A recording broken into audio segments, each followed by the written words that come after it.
Let us look at another important segment today, which is basically coming from so-called lot of digital video, especially coming from several traffic cameras out there.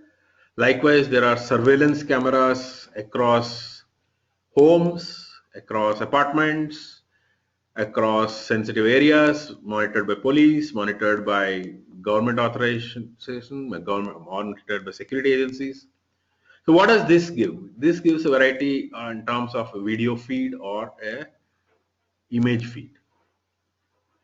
That becomes an important source for you to run analytics to answer questions related to, is there an intruder?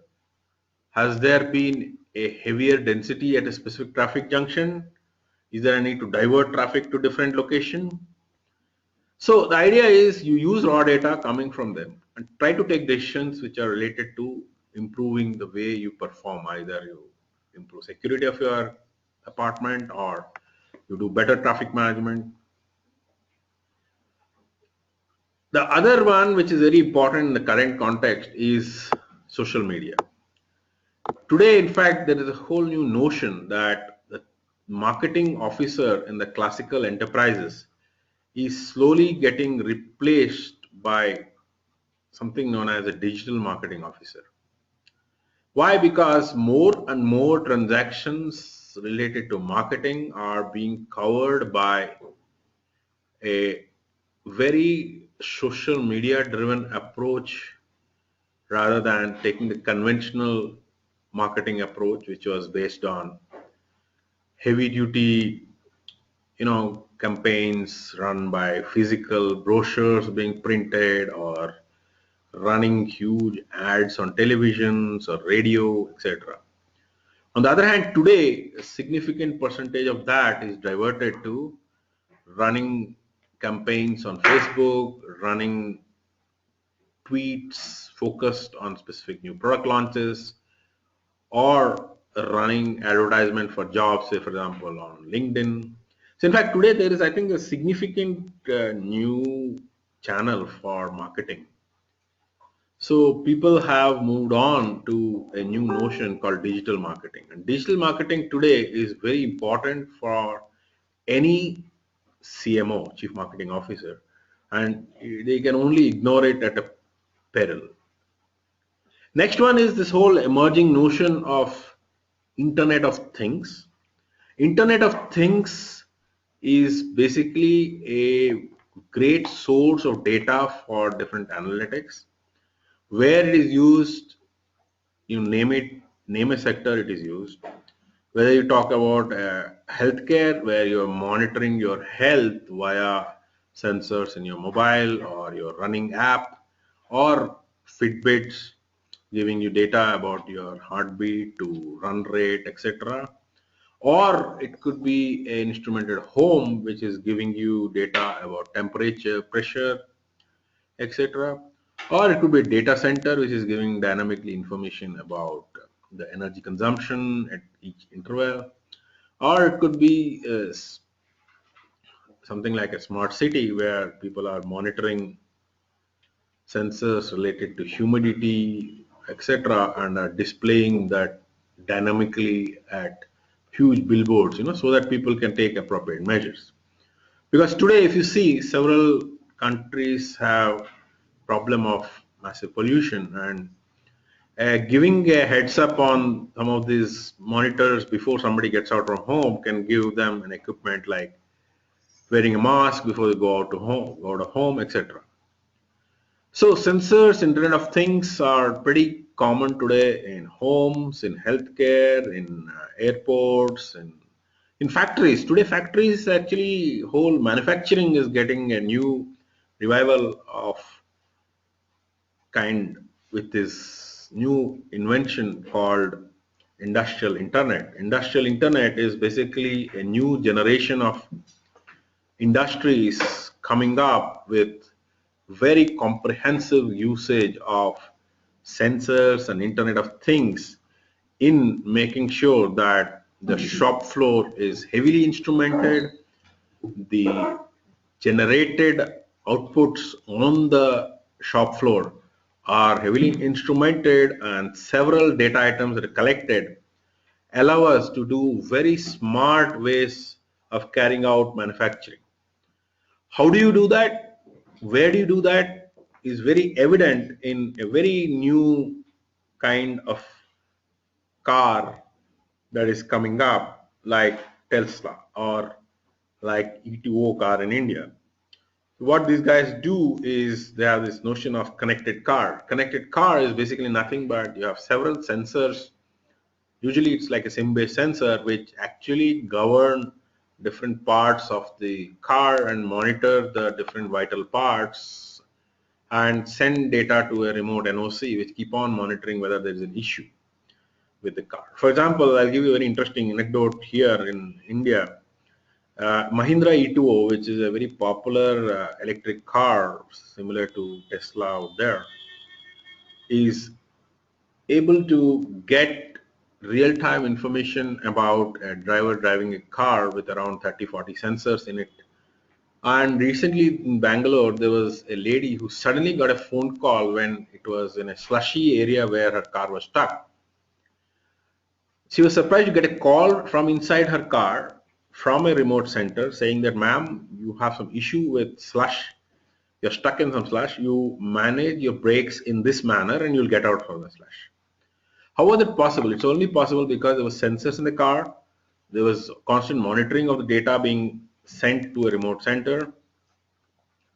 And we also getting an idea of whether there is something disturbing, something unusual going on, something which is not usual behavior. So we try to detect what is known as an anomalous behavior from all this data. And that triggers to some intervention, whether it's a call or it could be some message popping up to you, to your pager or to your mobile saying that this is the way you can look at it. All kinds of things you can do. So similarly, extending on this in case of smart electricity or smart grid, we talk already, smart grid is a big thing in several countries. We talk of right up to the last minute, talk of smart meters. So smart meters are basically enabling people to send data across to other consumers on your electricity consumption. So it is possible that using all the data which is obtained from all the smart meters, we can do some very intelligent power optimization in your locality. For example, if you feel that there is a certain area which is more household, which doesn't have factories, we can look at optimizing or moving load from that location to more location which is more factory oriented or production units during daytime. So we can do dynamic balancing of the grid. Or if you have something like a microgrid running in your apartment, we can donate it back to the power grid and monitor how you can reduce your electric bill by offsetting against what you're producing.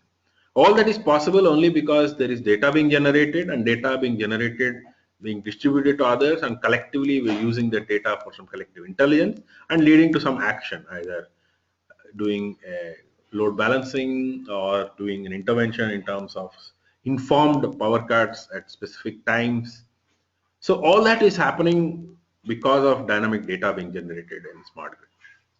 So all this was about different variety of data that is generated. Then in all of this, there's also one element, especially if you look at like data related to camera footage or related to satellite or social media. There's a huge volume. These are not the volumes which are used to currently because we have been hit with what we'd like to call as a data deluge. In terms of variety, there is one important element which I wanted you to understand. Till today, we were doing some of these analytics. It's not that we were not doing. We were doing analytics. The BI is still a big business. Business intelligence, data warehousing is a very big business.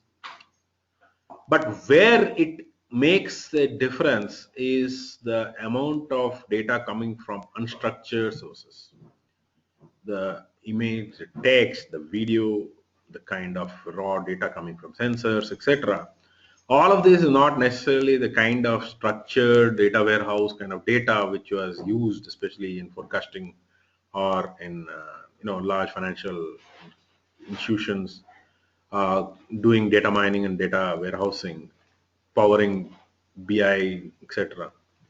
So that is where we see that there is a huge role for unstructured data coming into the place, and unstructured data combined with structured data giving rise to interesting possibilities for analytics.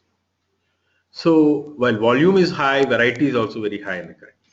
While we're talking about these two elements, there's another element which is also important. Today is a need for criticality of response. Let me give you historic elements. Historically, when a CIO wanted a summary of transactions for speaking at, say, a CXO event, he would get the output given by batch jobs running in a DWBI environment, which probably were able to chunk data up to a history of up to last week or maybe last month and give summary of these were the domains where there was more sales, these are geography which was highest selling, this is a product which is highest selling, etc.